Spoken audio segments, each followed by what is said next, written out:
প্রিয় দর্শক, স্বাগতম বাংলা বিষয়ের নিয়মিত আয়োজন যে কথা বলতে চাই অনুষ্ঠানে। আপনাদের সঙ্গে আছে আমি জাহাঙ্গীর আকন্দ। আমার সঙ্গে আলোচনার জন্য আজ স্টুডিওতে উপস্থিত আছেন শরীফুজ্জামান শরীফ, সাবেক সভাপতি বাংলাদেশ ছাত্র ইউনিয়ন, এবং আ.ন.ম খলিলুর রহমান, সহসভাপতি জাতীয়তাবাদী কৃষক দল। আপনাদের দুজনকে স্বাগত জানাচ্ছি। ধন্যবাদ। দর্শক, আজ আমরা আলোচনা করব সমসাময়িক নানা বিষয় নিয়ে। আলোচনাটা শুরু করতে চাই খলিলুকে দিয়ে। খলিল ভাই, আজকে বিএনপির ভারপ্রাপ্ত চেয়ারম্যান তারেক রহমান বলেছেন যে প্রতিহিংসা বা প্রতিশোধের পরিণতি কি হতে পারে দেশের মানুষ তা ৫ আগস্ট দেখেছে। গণমাধ্যম কর্মী এবং সম্পাদকদের সাথে মতবিনিময় সভায় তিনি এটা বলেছেন। তো এই যে তারেক রহমানের এই বক্তব্যকে আপনি কীভাবে দেখছেন, যে আগামীতে বাংলা বিএনপি কি ক্ষমতায় গেলে কী ধরনের সরকার বা রাষ্ট্র পরিচালনা করবে? ধন্যবাদ আপনাকে। সম্মানিত সহ আলোচক, শুভেচ্ছা অভিনন্দন যারা শুনছেন বা পরবর্তীতে শুনবেন, আসসালামু আলাইকুম। তারেক রহমান সাহেবের এই কথাটাই শুধু নতুনভাবে মানে আলোচনার বিষয় হবে এমনটা না। তারেক রহমান সাহেব এমন কিছু কাজ করছেন, করে যাচ্ছেন ক্রমাগতভাবে, যেটা একদিন ইতিহাস হয়ে থাকবে। এখানে তারেক রহমান সাহেবের যে পরিকল্পনা, আপনারা ওনার 31 দফার আলোকে যে লিফলেট উনি জাতির সামনে উপস্থাপন করেছেন, সেখানে আপনারা দেখেছেন ওনার কি পরিকল্পনা। এবং রাষ্ট্র পরিচালনার ক্ষেত্রে উনি কিন্তু শেখ হাসিনা যখন প্রধানমন্ত্রী, ফ্যাসিস্ট যখন ক্ষমতায়, তখনও কিন্তু উনি বলেছিলেন যে নির্বাচনের পরে জাতীয় সরকার হবে, এবং এটার অর্থ কিন্তু একটাই, যাতে এত বিশুদ্ধার না হয়, এত কাদা ছোড়াছড়ি না হয়। কিন্তু একটি মহল আমরা দেখলাম এমনভাবে তারা কাদা ছোড়াছড়ি করছে একদিকে, অন্যদিকে আবার সেই জাতীয় সরকারের কথা মনে করিয়ে দিচ্ছে।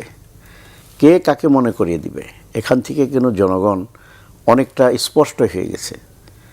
এখানে যে জোট গঠন করা হয়েছে বা তারা যে জোট গঠন করেছে, এগুলো কিন্তু প্রত্যেকটা সংগঠনই মোটামুটি ফ্যাসিস্ট বিরোধী আন্দোলনে সক্রিয় ছিল, এটা আমরা অস্বীকার করি না। এই ফ্যাসিস্ট বিরোধী আন্দোলনের পরে অনেকের কাছে অনেক প্রত্যাশা ছিল। সাধারণত সংসদ নির্বাচন, একটি অন্তর্বর্তীকালীন সরকার গঠিত হবার পরে 1-11 এবং এই 1-11 সরকার এবং 24-এর এই জুলাই সরকার একটু ব্যতিক্রম হলো। তাছাড়া যা হয়েছে প্রায় 3 মাসের মধ্যেই নির্বাচন হয়েছে।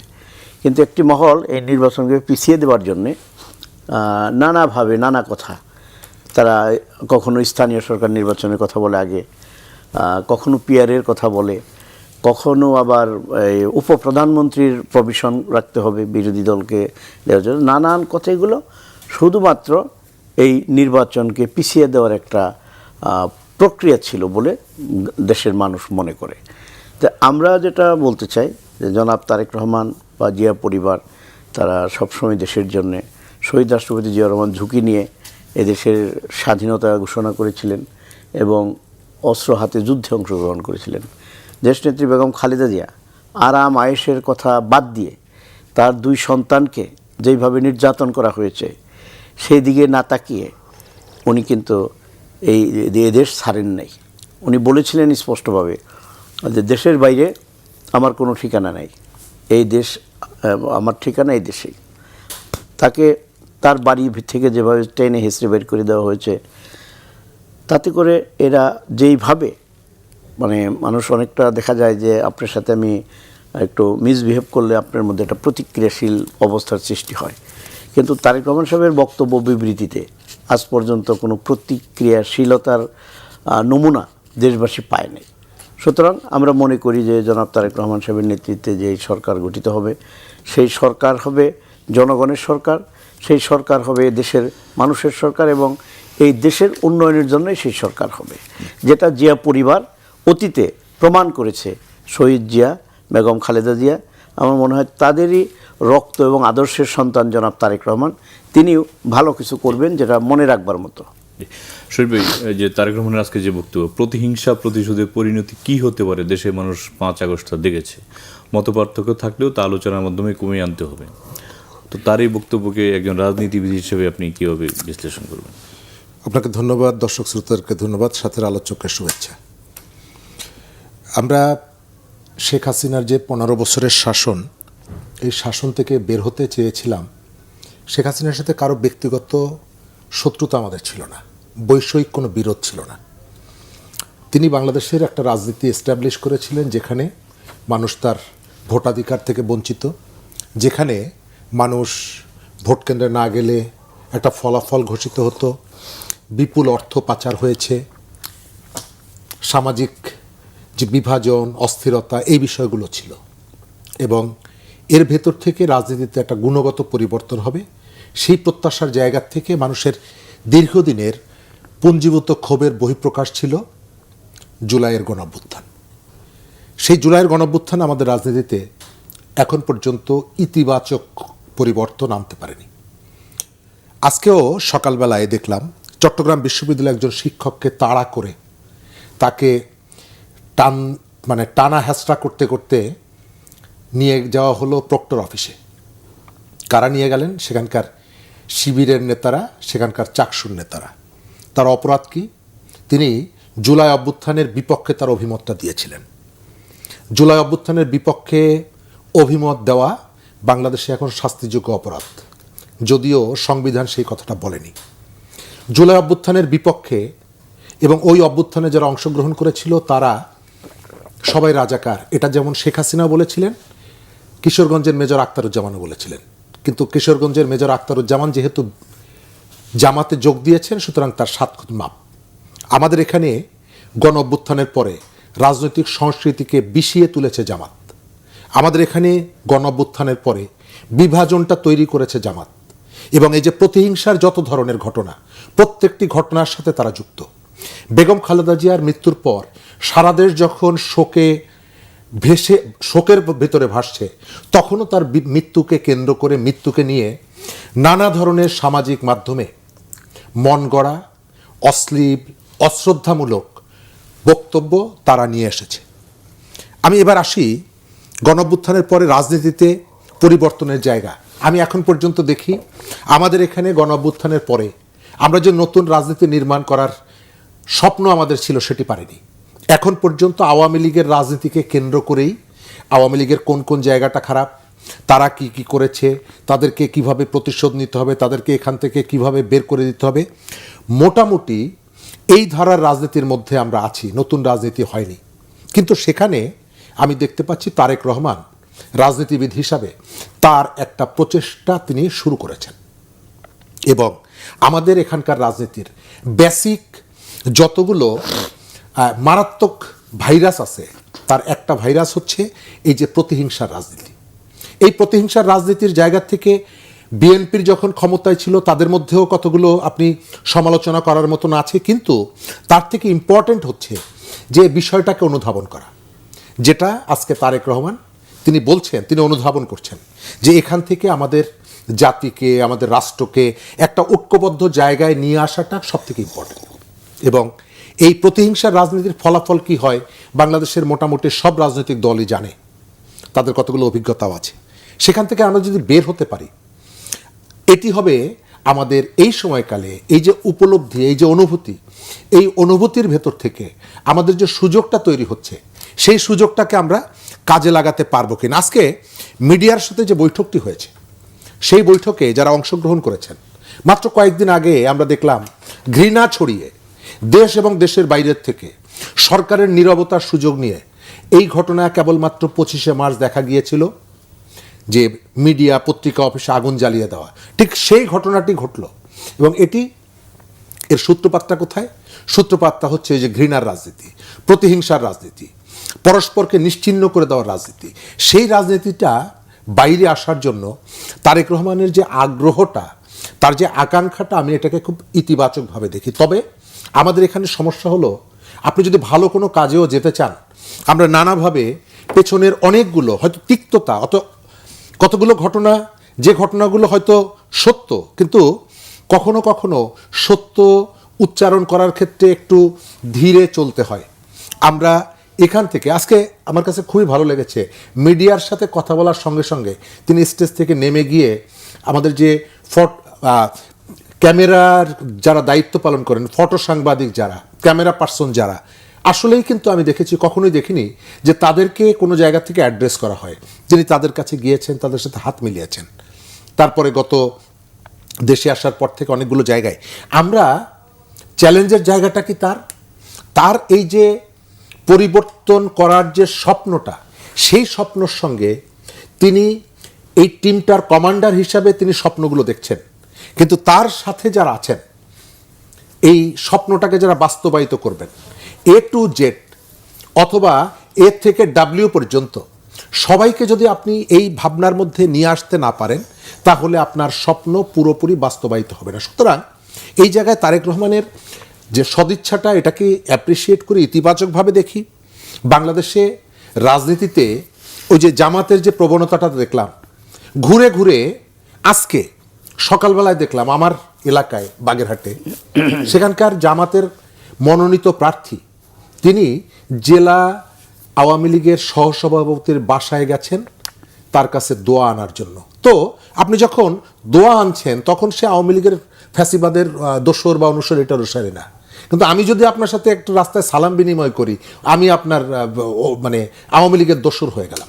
তো এই যে ঘৃণার রাজনীতির বাইরে নিয়ে আসার জন্য তারেক রহমানের যে উদ্যোগটা এবং তার যে আহ্বানটা, তার যে প্রচেষ্টাটা, এটাকে আমি ইতিবাচকভাবে দেখি। এবং গণঅভ্যুত্থানের ভেতর থেকে আপনি যদি নতুন রাজনীতি নির্মাণ করতে চান, তাহলে এই পথটাকে আপনাকে নানা জায়গার থেকে, আপনি অন্য রাজনীতি করতে পারেন, আমি তার রাজনীতি করি না, কিন্তু আমি আমার জায়গা থেকে বলতে পারি যে এই উদ্যোগটা তিনি যেহেতু শুরু করেছেন, এই উদ্যোগটাকে অন্যান্য রাজনীতি যারা করে তাদেরও দায়িত্ব হলো নিজের রাজনীতির পাশাপাশি এটিকে এগিয়ে নিয়ে যাওয়া। জি, আপনাকে ধন্যবাদ। ইব্রাহিম ভাই, আপনার কাছে আসছি, সেটি হচ্ছে যে সামনে নির্বাচন, তো বিএনপিকে মানুষ কেন ভোট দেবে? একটা জরিপে দেখা যায় 70% মানুষ বিএনপিকে ভোট দেওয়ার আগ্রহ আছে। এই আগ্রহটাকে ভোটের ভাগসে নিয়ে যাওয়ার জন্য বিএনপি কি উদ্যোগ নিচ্ছে? বিএনপিকে কেন ভোট দিবে, এই প্রশ্নের উত্তর অনেক বিস্তর, যেটা অনেক সময় লাগবে। আপনি টকশোতে আমাকে এত সময় দিবেন না, তো আমি সংক্ষিপ্তভাবে বলি কিছু কথা। এই দেশে মানুষের জন্য আপনি যদি আগাগোড়া একটু খেয়াল করেন, তাহলে দেখবেন বিএনপি যা কিছু করবার করেছে। শহীদ রাষ্ট্রপতি জিয়াউর রহমান তিনি কৃষিতে আধুনিকায়ন এনেছেন, তিনি গরুর পরিবর্তে ট্রাক্টর আবিষ্কার করলেন, তিনি নদী থেকে বা খাল থেকে কষ্ট করে পানি সেচ ব্যবস্থার লাঘব করবার জন্যে তিনি স্যালো ডিপ টিউবওয়েল চায়না থেকে আমদানি করলেন। যে একটা স্যালো ডিপ টিউবওয়েল একজন লোক অল্প টাকায় স্থাপন করে সেখানে সে 20-25 বিঘা জমি যাতে করতে পারে, এই সুফল কিন্তু এদেশের মানুষ পাইছে। এবং তিনি উন্নত বীজ, যাতে এই বীজে যেখানে আপনার মনে করেন যে 1 ডিসিমলে 1 মণ ফসল ফলায়, সেখানে যাতে 2 গুণ 3 গুণ ফলায়, সেটা করেছেন। এবং সেই সুবিধা এখন আমাদের দেশের মানুষ আমরা ভোগ করছি। তিনি নদী এবং খালে যাতে প্রয়োজনীয় সময় পানি থাকে, বর্ষায় যাতে অতি বন্যায় আপনার কৃষির মানে কী বলে যে উৎপাদিত ফসল যাতে নষ্ট না হয়ে যায় অতি বন্যায়, এবং অতি খরায়ও যেন পুড়ে না যায়, সেজন্য তিনি খাল খননের ব্যবস্থা করেছেন। আর আমি যদি আসি দেশনেত্রী বেগম খালেদা জিয়া, তিনি কি করেছেন? তিনি এই দেশের নারী সমাজকে, এই বিনা বেতনে নারী সমাজকেদেরকে ইন্টারমিডিয়েট পর্যন্ত যাতে পড়াশোনা করতে পারে তার প্রয়োজন, আমি কিন্তু 2-1টা করে বলছি, সব তো বলা সম্ভব না, ব্যবস্থা করেছেন। তিনি কৃষকের কৃষি ঋণ 5,000 টাকা পর্যন্ত সুদ এবং আসল মওকুফ করে দিয়েছেন। তিনি 10,000 টাকা পর্যন্ত কৃষি ঋণের সুদ মওকুফ করে দিয়েছেন। তিনি 25 বিঘা পর্যন্ত জমির খাজনা মওকুফ করে দিয়েছেন। এবং শিক্ষা প্রতিষ্ঠান, আপনারা জানেন যে বিএনপির 2001 সালের গভর্নমেন্টের সময় নকল একদম মানে বন্ধ হয়ে গিয়েছিল, এবং সেখানে যে সুবিধা বা শিক্ষার যে উন্নয়ন দেশে বিদেশে যেটা আজকে এই যে সুনাম শিক্ষার জন্য, সেটা কিন্তু বিএনপির আমলেই হয়েছে। পাশাপাশি আমরা কি দেখলাম, আজকে কেন ভোট দিবে? আওয়ামী লীগের সময় দেখা গেল যে 10-12 জন কৃষক মাত্র 12,000 টাকা করে ঋণের জন্য তাদেরকে মাজায় দড়ি দিয়ে টেনে হিসড়ে থানার গারদে রাখছে। অথচ শিল্পপতিরা, ওই যে সালমান সাহেবরা এসালাম সাহেবরা হাজার হাজার কোটি টাকা ঋণ নিয়েছে, তাদেরকে কিছু বলে না, তাদেরকে স্যালিউট দেয়। তারপরে আপনার শিক্ষা ব্যবস্থা ধ্বংস করে দিয়েছে, পাশের হারে বাড়িয়ে দিয়ে মানুষকে নানাভাবে। তারপরে বিসিএসের যিনি চেয়ারম্যানের ড্রাইভার পর্যন্ত ড্রাইভারের বিসিএস কর্মকর্তা আছে, সে নিজে 20-50 লাখ করে টাকা নিয়ে বিসিএস অফিসার বানিয়েছে। বিএনপি তো এগুলো করে নাই। সুতরাং এই দেশের মানুষের কাছে বিএনপি পরীক্ষিত একটি রাজনৈতিক সংগঠন, যেটা দেশপ্রেম আছে, যেটা দেশের মানুষের কথা ভাবে, যারা দেশের জন্য কাজ করে। সুতরাং এই সকল বিবেচনায় যে দেশের মানুষ বিএনপিকে ভোট দিতে চায় এবং সেটার পার্সেন্টেজ আরও সুচারুরূপে গ্রহণ করলে হয়তোবা 70-র উপরেও হইতে পারে। শরীফ ভাই, গণভোট নিয়ে যে ধরনের প্রচারণা দরকার, মানুষকে অবহিত করা দরকার, সেটা কি করা হচ্ছে? আপনার কি মনে হয়? ধন্যবাদ। প্রথমত আমি বলি যে গণভোটটা একটা বিতর্কিত বিষয়। সমস্ত রাজনৈতিক দল গণভোটের বিষয়ে তাদের একটা পয়েন্টে আসতে পারেনি। সুতরাং রাষ্ট্র বা sরকারের পক্ষ থেকে সরকার এই কাজটা নৈতিকভাবে করতে পারে না। যখন আপনি ঐক্যমত্যের বৈঠকে যখন ডেকেছেন এবং সেখানে সমস্ত রাজনৈতিক দল সর্বসম্মতভাবে গণভোটের পক্ষে কথা বলেনি, একটা সংখ্যক রাজনৈতিক দল বলেছে যে গণভোটকে আমরা এই মুহূর্তে প্রয়োজন মনে করি না। কেন? আমরা মনে করি যে নতুন যে নির্বাচিত সরকার আসবে, সময়টা নিয়ে তো প্রশ্ন ছিল যে আগে হবে না পরে হবে নির্বাচনের। গণভোটের সময় নিয়েও যেমন প্রশ্ন ছিল, জাতীয় নির্বাচনের আগে গণভোট প্রয়োজন কিনা এবং সাংবিধানিকভাবে আইনগতভাবে তার বৈধতা আছে কিনা এটা নিয়েও প্রশ্ন ছিল। ইতোমধ্যেই কোর্টে এটি মামলা উঠেছে, জানি না এর ফলাফল কি হবে। একটা জায়গা আমি এখন পর্যন্ত মনে করি যে এই সরকার পথে পথে অসংখ্য কাটা বিছিয়ে রেখে যাচ্ছে। যারা নির্বাচনের পরে ক্ষমতায় বসবে তারা যাতে রাষ্ট্র পরিচালনায় প্রতিনিয়ত বাধার মুখোমুখি পড়ে, এবং তার একটা পার্ট হলো এই যে নির্বাচনের আগে গণভোটের আয়োজন করা। নির্বাচনের ভেতর থেকে কতগুলো প্রসিডিওর মেনটেন করতে হয়, এইসব কাজের ব্যাপারে সংসদ সদস্যরা একমত হবে, তারা এটি পাশ করবে, অনুমোদন করবে, তারপরে পাবলিকের কাছে যাবে, এটা স্বাভাবিক। পাবলিক তারপরে গণভোট দিয়ে এটিকে ঠিক করবে। কিন্তু যে প্রক্রিয়া এবং প্রসিডিওর মেনটেন করে ভোটটা হচ্ছে, এটি নিয়ে ইতিমধ্যেই অসংখ্য প্রশ্ন এসেছে। দ্বিতীয়ত, যেভাবে আপনার সামনে গণভোটটা নিয়ে আসছে, প্রশ্নের ধরন যে আপনি কি এখনো মদ খান, আপনি যদি বলেন না, তার অর্থ হচ্ছে যে আপনি একসময় মাদকাসক্ত ছিলেন বা মদ্যপান করতেন। এই ধরনের অনেকগুলো ফাঁক ফোকর রয়েছে, যার ভেতর থেকে মূল যে নির্বাচন, সেই নির্বাচনটাকে এক ধরনের ক্রাইসিসের মধ্যে, সংকটের মধ্যে ফেলে দেওয়া হচ্ছে। আমি নিশ্চয়ই নাগরিক হিসাবে এই অভিমতটা দিতে পারি যে আমি মনে করি পার্লামেন্ট নির্বাচনের মধ্য দিয়ে পার্লামেন্টে আলোচনা হবে, আলোচনা হওয়ার পর তারা সিদ্ধান্ত নেবে, তারপরে গণভোট হবে। এই প্রক্রিয়া মেনটেন করে কিন্তু আমরা তত্ত্বাবধায়ক সরকারে এসেছিলাম, আপনার নিশ্চয়ই মনে থাকার কথা। 15 ফেব্রুয়ারি নির্বাচনের পরে তারা তো একটা গণভোট দিয়ে দিতে পারত, কেন দিলেন না?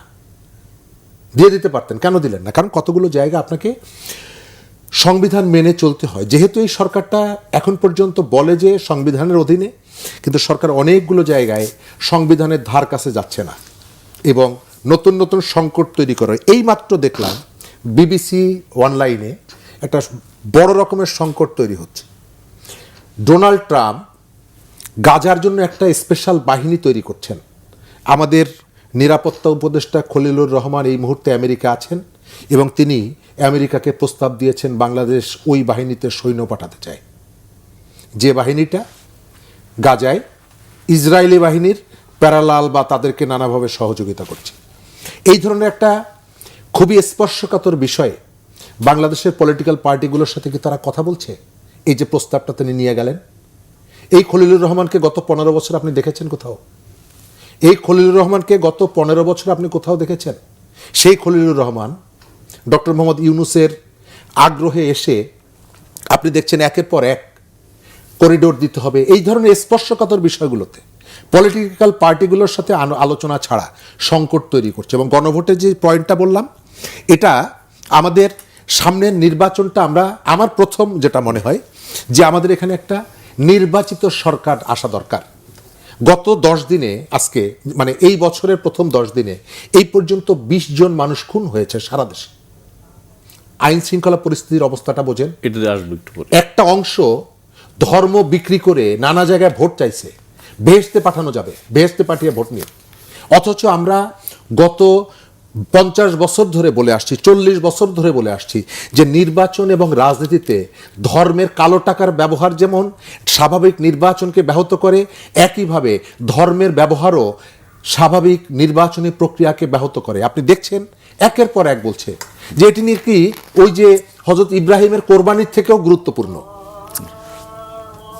তো এই জায়গাগুলোতে আমার মনে হয় যে সরকার পুরো ব্যবস্থাটা একটা নির্বাচনের জন্য মানুষ অনেক কিছুতেই নীরবতা অবলম্বন করছে, কিন্তু পুরো সরকার ব্যবস্থাপনার জায়গাটায় একেবারে চরম অদক্ষতা এবং অব্যবস্থাপনার স্বাক্ষর রাখছে।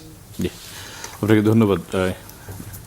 আপনার কাছে যাচ্ছি খলিল ভাই, সেটি হচ্ছে যে শরীফ অনেকগুলি প্রশ্ন তুলেছেন যে গণভোট বিতর্কিত, কারণ সব রাজনৈতিক দল ঐক্যমত্য হয়নি, এবং শরীফ যেটা বলছেন যে একটি গণতান্ত্রিক সরকার প্রতিষ্ঠিত হওয়ার পর সংসদ থেকে সেই গণভোটের বিষয়ে সিদ্ধান্ত নেওয়া উচিত ছিল। তো এই বিষয়গুলিকে আপনি কেউ? আমি সাংবিধানিক ভিতরকার যা আছে সেই লাইনে যাব না। আমি আপনার কাছে একটা প্রশ্ন করতে চাই। এই যে জুলাই সনদ যে স্বাক্ষরিত হইল, উদ্যোগ ছিল এনসিপির, তাদের সাথে সহায়তা করেছে জামাত ইসলাম সহ কিছু তাদের মিত্র শক্তিরা। বিএনপিও তো স্বাক্ষর করেছে। বিএনপি স্বাক্ষর করেছে, বিএনপিকে নানাভাবে দোষারোপ করা হয়, বিএনপি জুলাই সনদ মানে না। আমাকে শেষ করতে দেন। সেখানে বিএনপি স্বাক্ষর, এখন পর্যন্ত এনসিপি তো প্রথম দিন যায়নি, এনসিপি স্বাক্ষর করে নাই, হ্যাঁ জামাত করেছে, এনসিপি কিন্তু এখনো স্বাক্ষর করে নাই। তাহলে আমরা এটা কি ধরবো? আমি কিন্তু সংবিধানে কি লেখা আছে কি লেখা নাই ওই প্রশ্নে যাচ্ছি না, আমি যা চোখে দেখছি আমি জাস্ট সেটাই বলছি। তো এইখানে তো এনসিপি তো ওই স্বাক্ষর করে নাই। আবার জামাত ইসলামের কিন্তু একটা প্রস্তাব আছে, সেটা হলো কি একই দিনে না করে ভিন্ন দিনে, এটা 3000 কোটি টাকা খরচ হয়। জামাত ইসলাম বলেছে যে প্রয়োজনে 3000 কোটি টাকা তারা দিয়ে দিবে। এখন আমাদের দেশের আইন শৃঙ্খলা বাহিনী কী করে, দুদক কী করে, কেন তাদের টাকার উৎস জানতে চাওয়া হয় না? এইটা যদি আমরা বলি, আমরা বিএনপির কিছু পরিকল্পনা হাতে নিয়েছি। আমাদের নেতা জনাব তারেক রহমান উনি কিছু পরিকল্পনা নিয়েছে, আমাদের সাথে আলোচনা হয়েছে, আমরা সে বিষয়ে কিছু কথাবার্তা বলি। যেমন আমরা ফ্যামিলি কার্ডের কথা বলি, আমরা কৃষি কার্ডের কথা বলি, আমরা হেলথ কার্ডের কথা বলি। আমাদের শিক্ষা ব্যবস্থায় একটা আমূল পরিবর্তন আনবার জন্যে শিক্ষা প্রতিষ্ঠানের প্রত্যেক টিচারকে একটি করে ট্যাব দেওয়া হয়, যেটা অত্যন্ত মানসম্মত আপনার মানে কাজ করবে, কম্পিউটারের পুরো কম্পিউটারের থাকবে। এবং শিক্ষা ব্যবস্থাকে আমূল পরিবর্তনের জন্য প্রতিটা শিক্ষা প্রতিষ্ঠানে আপনার আমরা তো এখন 2টা ভাষা মোটামুটি জানি, বাংলা ভালো জানি, ইংরেজি কম জানি, কিন্তু এখানে আরেকটি ভাষা হয় জাপানিজ, না হয় কোরিয়া, না হয় চায়না, সৌদি আরবের আরবি, এগুলো করা হবে। কারণ এই দেশগুলোতে জানি প্রতি বছর কমপক্ষে 20 লক্ষ লোক স্কিল করে পাঠানো যায়, এটা আমাদের পরিকল্পনায় রয়েছে। আমরা এগুলো বলতে গেলে তারা বলে আচরণবিধি লঙ্ঘন। এখন তারা যে ভেস্ত বিক্রি করতেছে ভোটের বিনিময়ে, এটা কিন্তু আচরণবিধির লঙ্ঘন বা ধার কাছে যায় না। তো সমস্যাটা হলো যে মানুষ যখন বুঝতে পারে যে বোধহয় আমাদের এটা দিন দিন হ্রাস পাচ্ছে, তখন কিন্তু ঝগড়া বাজানোর জন্য বা বিভিন্ন কথা বলে নিজেকে বড় রাখবার জন্য যে পরিকল্পনা, এটাই শুধু তাদের। 5 তারিখের পরে যতগুলা ঘটনা ঘটেছে আপনি একবার একটু চিন্তা করে দেখেন। এই এনসিপির যে যারা ছিল, যে সকল সার্জিস আলমরা, নাহিদরা, এরা যারা ছিল, এরা কোথাকার, এরা কোত্থেকে আসছে? আমি তাদের অসম্মান করার জন্য বলতেছি না। জামাত ইসলাম কিন্তু স্বীকার করতেছে তাদেরই লোক তারা। আপনি একটা ইন্টারভিউ শুনেছেন হয়তো বা আমাদের সায়ন্ত সাহেবের, উনি কিন্তু একটা ইন্টারভিউতে বলেছেন, বোধহয় টক শোতে বলেছেন, যে ডক্টর মোহাম্মদ তাহিরের সাথে উনি যখন জেলখানায় ছিলেন, সায়ন্ত সাহেবের তখন জিজ্ঞাসা করতেছে ডক্টর তাহির যে আপনি কি নাহিদকে চিনেন নাকি? কয় হ্যাঁ, নাম শুনছি। কয় কেন? তাকে তো ভালো মতো চেনার কথা, সে তো আমাদের লোক, সে তো জামাতের প্রোডাক্ট, তাকে দিয়ে তো আমরা ওইখানে ঢুকিয়ে রেখেছি। তো এই যে কার্যক্রমগুলা দিন দিন এগুলো কিন্তু মানুষের কাছে প্রকাশ হয়ে যাচ্ছে, মানুষ এগুলো জানতে পারছে, এবং দিন দিন তাদের এই সকল কর্মকাণ্ডের জন্য তাদের কিন্তু ভাটা পড়তেছে, এটা অস্বীকার করবার জন্যই।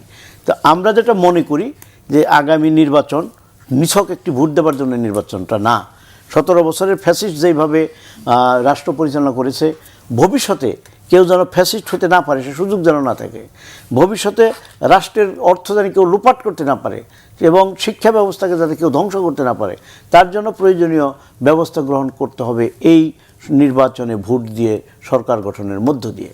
আজকে তারা কিন্তু বারবার বলেছে যে তারা সরকারে আসবে, তাদের মানে কি বিএনপির 50টা আসন দিবে, নানা কথা কিন্তু তারা বলেছে।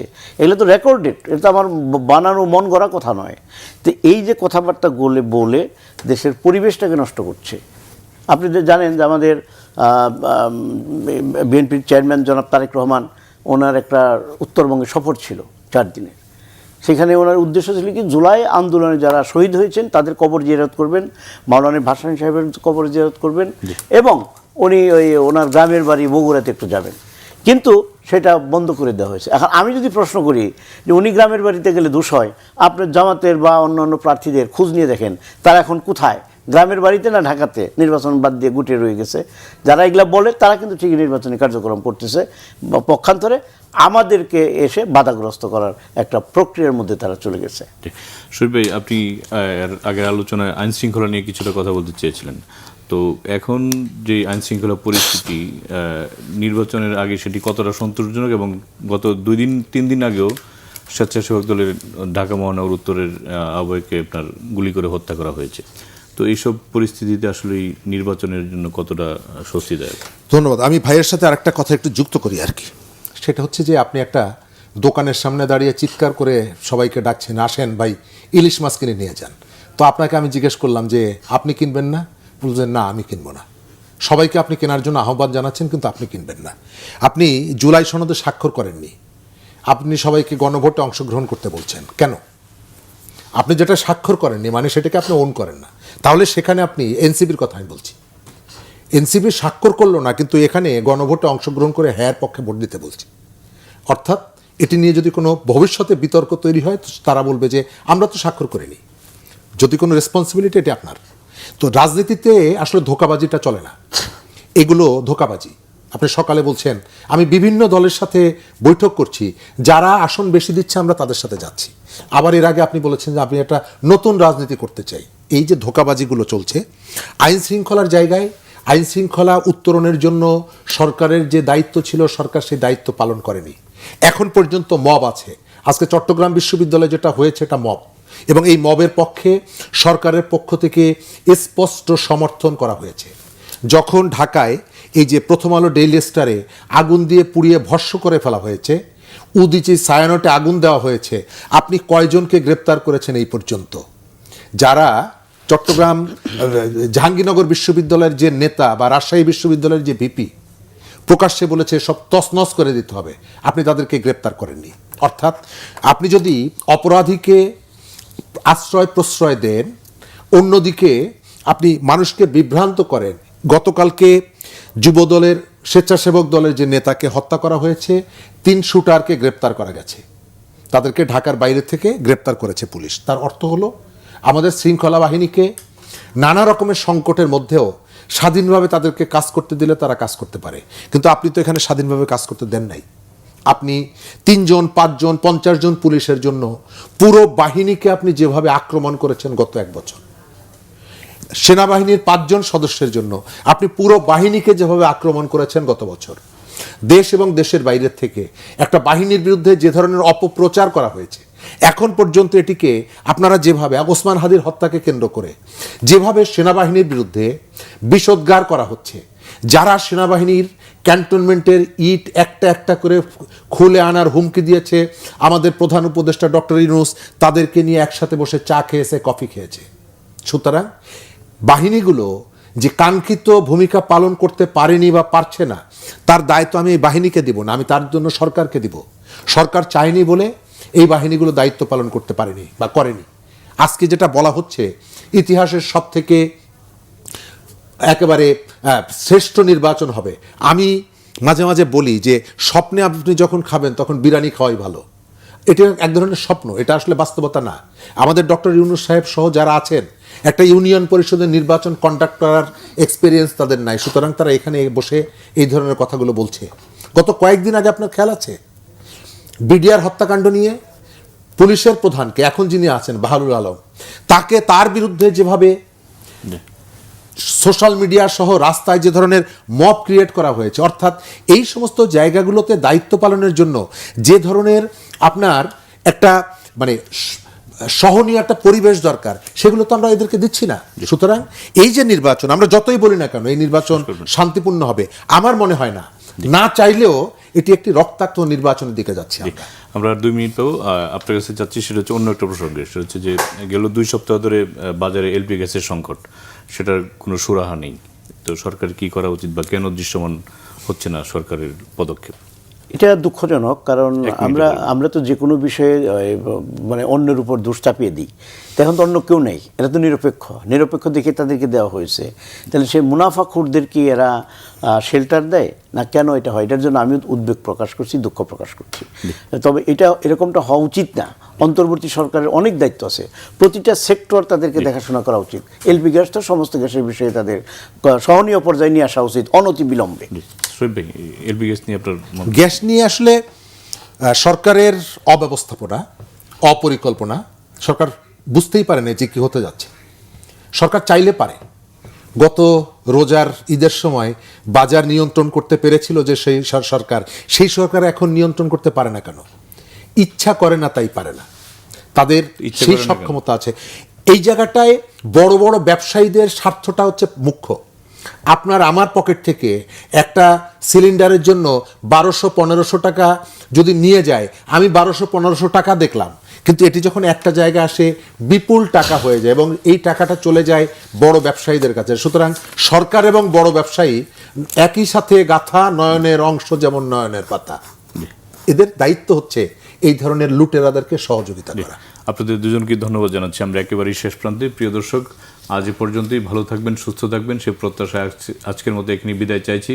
সঙ্গে থাকার জন্য ধন্যবাদ সবাইকে।